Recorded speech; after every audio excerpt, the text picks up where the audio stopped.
Okay, everyone, just me, Jeff Donnelly, JP Donnelly 8. Bunch of different places, YouTube, Facebook, website, Instagram, yeah, all the good places.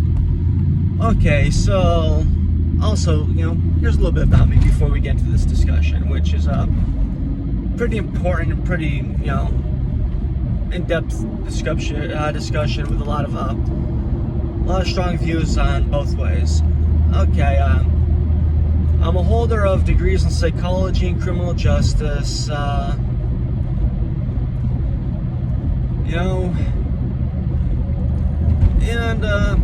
try to consider myself a common sense individual. And also, I've attempted to run for Congress before as a common sense Republican. So here's a common sense discussion, rant, or whatever you want to call it, on abortion rights and the recent overturning by the Supreme Court of Roe versus Wade. First off,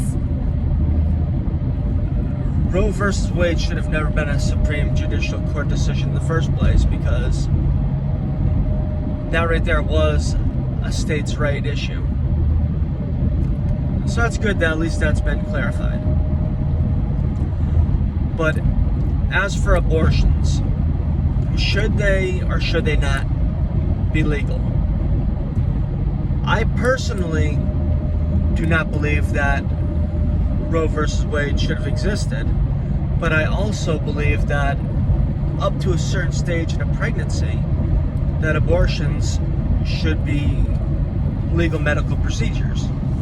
And I say this because before, when they were illegal in certain states, people were getting them done illegally and screwing up their whole lives and maybe even getting infected and dying. Most people agree that up to a certain stage of a pregnancy, abortions should be perfectly legal medical procedures.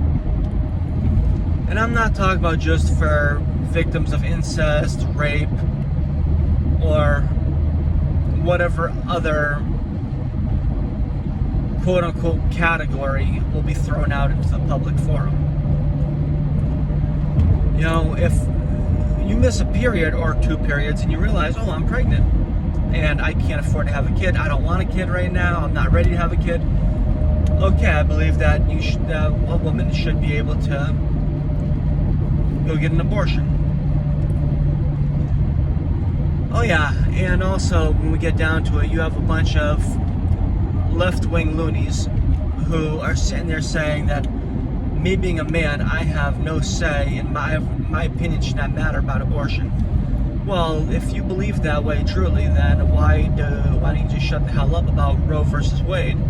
Because Roe versus Wade was actually decided by an all-male Supreme Judicial Court, unlike right now, which has a decent amount of females on the Supreme Court who just overturned it.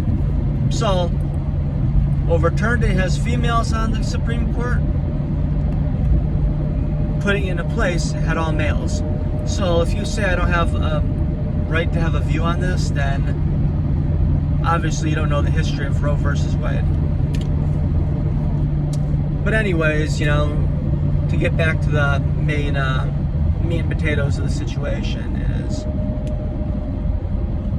I personally believe that if the far left, I don't mean Democrats, I don't mean strong Democrats, I mean the extreme on the Democratic Party line, the ones who believe in partial birth abortions and late-term abortions, if these individuals were not as vocal as they are in trying to push late-term and partial birth abortions, I really don't think that anyone would have even touched Roe versus Wade. But what happens is when you have a group of people who are extremely extreme and they start pushing and pushing and pushing, sooner or later they end up losing, because right now the Supreme Court has a majority of conservatives on the bench. And as a result of that, I believe they did the right thing, because it should be left up to the states. And as we've already seen, we have state governors and governments saying that they're not criminalizing abortion. Because it's 2022 and we realize that abortions, whether you like them or dislike them, whether you agree with them or disagree with them, they have a place in the medical world. You know, so when you look at it, just realize, love your neighbor, stop fighting with them over issues that you don't even know anything about or know very little about. And I'm talking about people on the far right and the far left. I'm talking about the people who believe that this is a ban on abortions, and I'm talking about people who think that this is, you know, criminalization of anyone providing an abortion. What this is it's simple. It's a law that should have never been in effect, you know, and it should have never been to the federal government's purview on this, you know. And come on, people, right now, you may not realize this, but the reason why this is such a huge hot topic issue is because we've got midterm elections coming up in November, and as such, there is looking to be a major red wave. You know, I was going to be running against Richie Neal,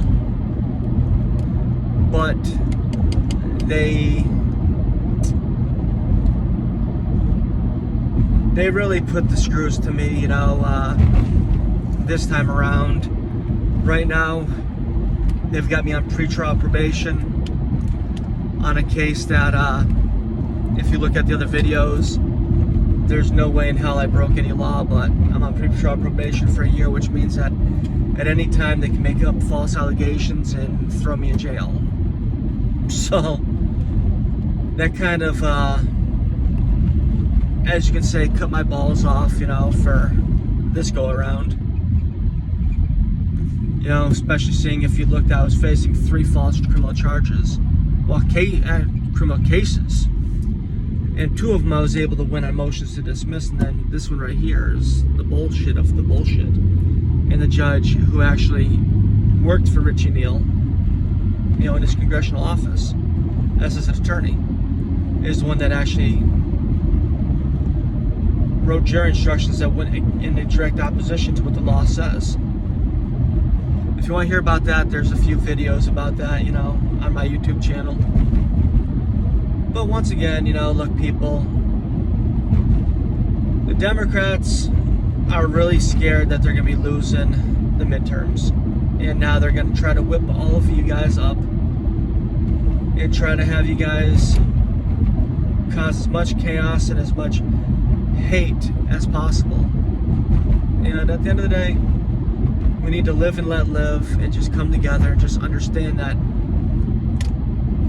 abortion rights are going to be left up to the states, and they're going to have, you know, common sense approach. And if you don't like common sense approach when you consider about abortion, people on the left, stop talking about common sense gun control, because abortion is not a right. It's a medical procedure. Owning and carrying a firearm is actually a constitutional right. It's in the Bill of Rights. Bill of Rights. But the government doesn't like people owning firearms because they only want their hand-picked people to own firearms. That's why if you look at every state that has extreme gun control with licenses, it's hard for the normal everyday person to get a license to carry. But it's easier for politicians and politicians' friends and cronies to get licenses to carry. And also, when you look at my body, my choice, I didn't hear you guys talking this way when it came to the vaccines, the mandatory vaccines, where if you didn't get a vaccine, you weren't able to work, which means that you weren't able to support a family or support yourself. And if you can't work, you can't make money, you end up dying because you can't afford to eat or shelter. And also, if you believe my body, my choice, then you're also believing that if someone wants to have their leg amputated so they could collect disability, they should be able to do that as well. Do you believe that way? My body, my choice? If you do, you should be anti-mandatory vaccines, and you should also be in agreement with people being able to cut off their limbs in order to collect disability. And remember something, before you say no, it doesn't happen, no one does it, it's actually a psychological condition where people actually, have the strong urge to cut off parts of their own body, including arms and legs, fingers, toes. So, if you want common sense, dude, if you want common sense, look at it, think about it, and realize something. You're not going to go to jail if you get an abortion. Your doctor's not going to go to jail if he gives an abortion or she gives an abortion. This issue is being brought up in order to divide the country. Because these politicians who are doing this, who are saying that you're going to go to jail, you're going to go to jail, they know it's not true. They're lying to you. They're lying to you because they want you to donate money to their campaigns. They want you to give them money. They want you to vote for them and to vote for whoever they tell you to vote in your area. So just, at the end of the day, just think common sense. Stop looking at political party and just look at the issues and really look at the issues. Okay, have a great day. And also, if you want to donate, my PayPal is jpdonnelly8@aol.com. If you have any questions, jpdonnelly8@aol.com, and I'll answer them. Want to send me a check, cash, money, whatever, my post office box is Jeffery Paul Donnelly, or JP Donnelly, P.O. Box 51162, Indian Orchard, Massachusetts 01151. Anything sent will be greatly appreciated and be used to actually further the cause of exposing corruption in the state. If you want to buy a piece of artwork, let me know. If you want to buy a book, let me know. Have a great day.